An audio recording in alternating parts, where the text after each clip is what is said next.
Every year I go back home to Sacramento for the holidays. I'll be doing it this year like I did the same thing last year. Now, I was missing American food. I'm living in Poland. They don't have the kind of nigga food like I like. So I needed to get some hamburger helper in my life. The cheeseburger kind. So once I got to Sacramento, the first thing I did, I stole my mama's car. I didn't steal it. Should have brought it. I drove to Rayleigh's, which is a big grocery store in Sacramento. I went to get me some cheeseburger hamburger helper. Got to the store, got to the hamburger helper aisle where they have all the spaghetti and bread and pasta and shit. And lo and behold, there's a fat ass booty right there. I said, there must be a God. You gonna give me some hamburger helper and let me holler at a girl with a big old booty at the same time? White Jesus, you are that nigga.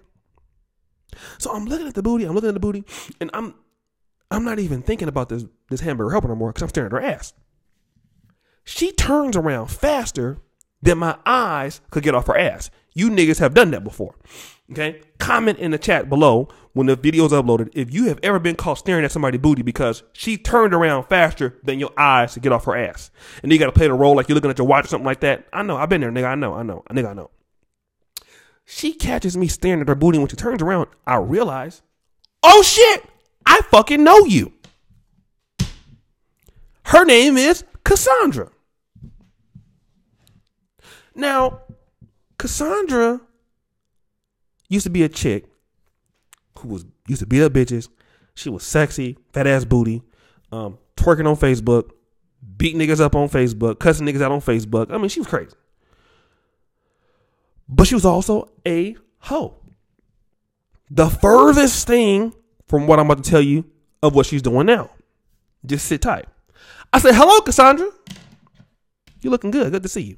Good to see you too, Oshay. What she told me. Yeah, Oshay, I heard that you're in medical school. I watch your YouTube videos from time to time again. I said, oh shit. I'm like, man, well, maybe I'm about to get some of this ass too. But again, the ban on ugly niggas was not lifted in 2017. That's going to be lifted in 2019. Okay. So she wasn't going to give me no ass. I thought I had a chance. So I said, yeah, we should hang out.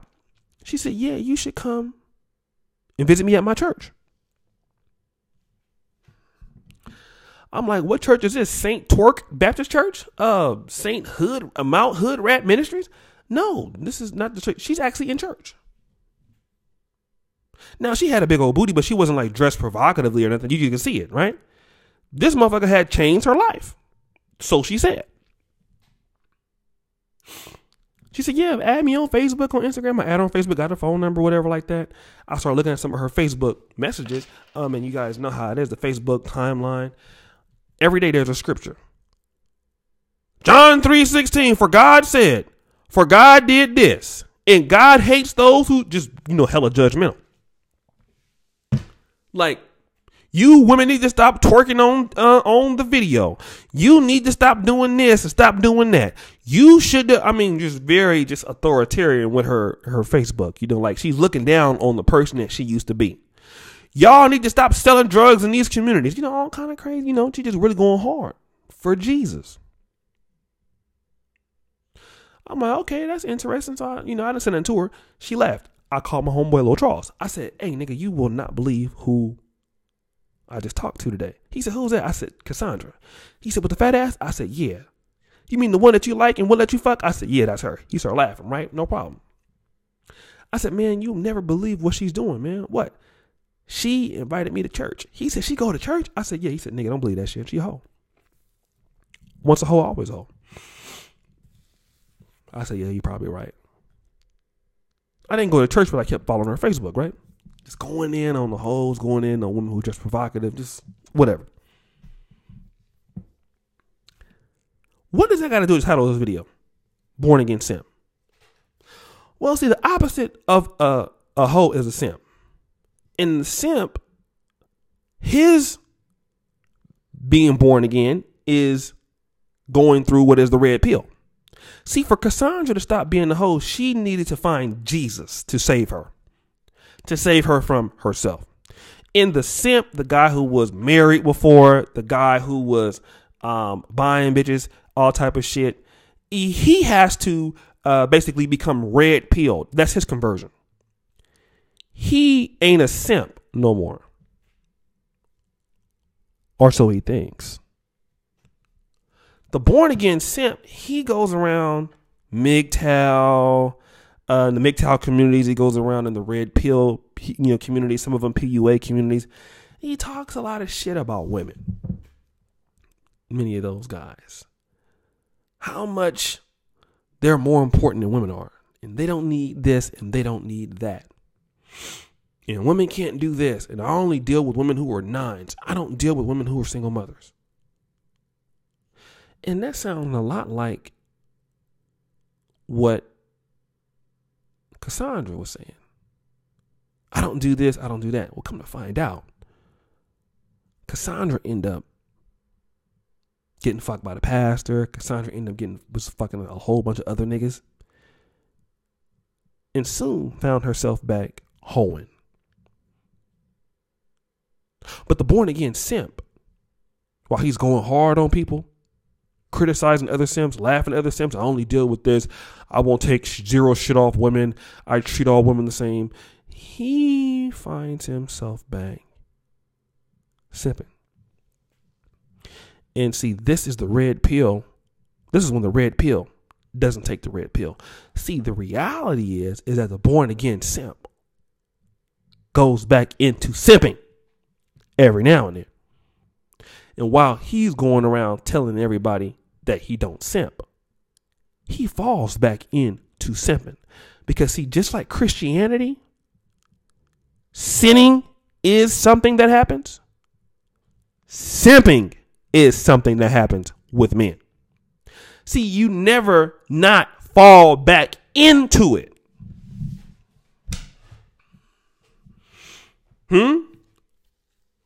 That's what the red pill didn't take the red pill this time. Because see, that's a real red pill truth. The real red pill truth is sometime down the line, you fall back into the shit.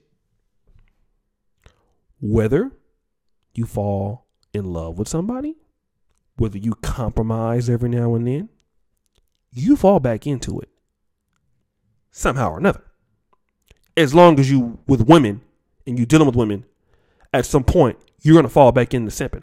But see, what the red pill doesn't teach you, or what it should teach you, is as long as you simp a lot less than you used to, then you're still doing well. See, that's what they don't tell you. And so the born again simp criticizes other simps, but really he's a hypocrite because he falls back into simping. Do you know how many niggas have been busted out? I would never fuck with a fat girl. I would never fuck with a single mother. I would never fuck with. Lo and behold,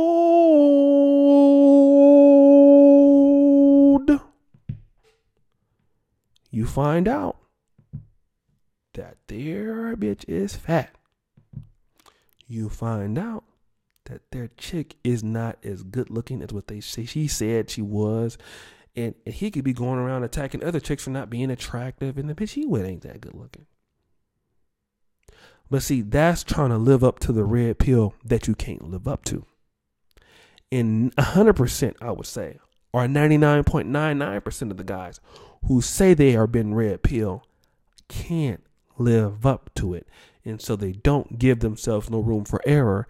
And then when they fall back into simping, they're crushed. And that's the truth. See, the born again Christian don't understand you're going to break the rules in Christianity.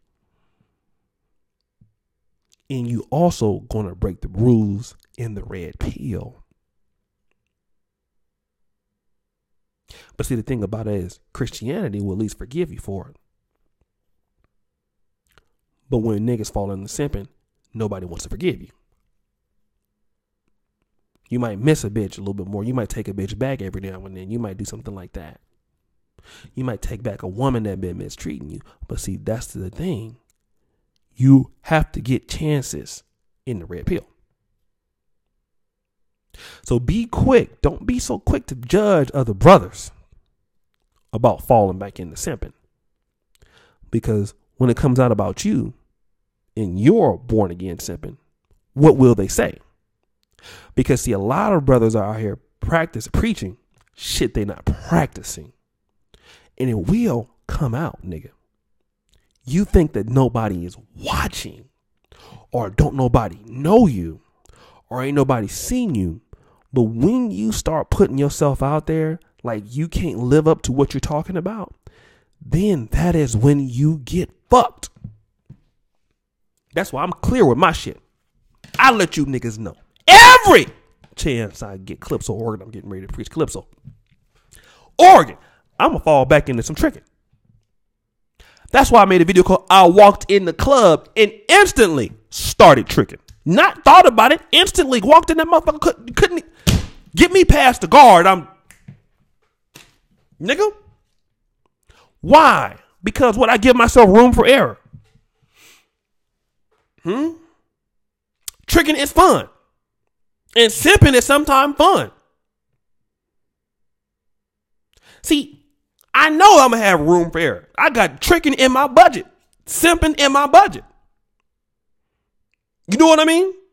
Simping on purpose on my budget. Because I'm going to tell you why. You're going to fall into it. And I wouldn't call it necessarily simple, but you understand what I'm saying? A lot of brothers think like tricking is simple. I might pay somebody a little bit more, a compliment or two, or sometime. I might compromise on accident. I have to catch myself. Because you can fall back into it. But I got a bend but don't break mentality because I know how real it is. I know the power of a beautiful woman and her femininity can break the strong hand on any red pill motherfucker. If he like her. And that's what we don't teach. Some of the greatest guys in the red pill got into relationships with chicks and then and been changed, ain't been the same. Cause you still fall in love.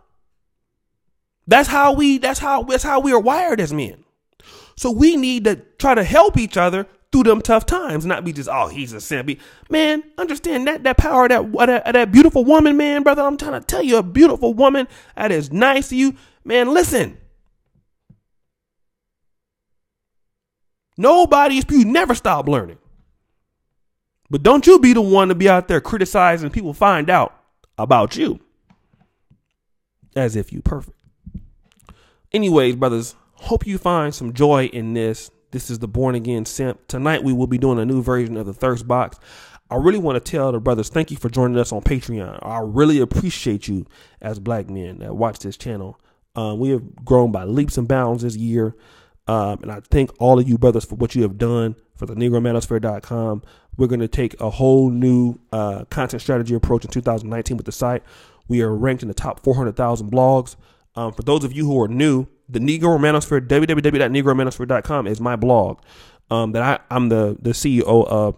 But we have great talented writers, Donovan Sharp, Tony Macy on Tuesdays, Alan Roger Curry on Mondays, Rhyme on Thursdays.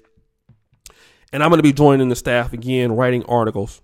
So I want you guys to know that we are ever so thankful for your support as black men. We've been up for 2 years. We have the Negromanosphere Awards. We had the Moderator Awards that went very well. So I want to thank you, brothers. You can support our movement for just $5 a month. We have personal content over there. I have the Dr. Aktion comic that I'll put here in the link. Let me know what you think about it. Also, we have the Thirst Box episode number 15 dropping later on tonight. So I hope you enjoy that one and everything. So 14 or 15. So thank you so much. Thank you for supporting us and everything you do. New subscribers. Again, comment below. What do you think about the Born Again Simp? What's your thoughts of it? I want to hear what you had to say. I'll respond for the first 1 to 2 hours. And as you know, the buffoonery remains at an all-time high. I'm out.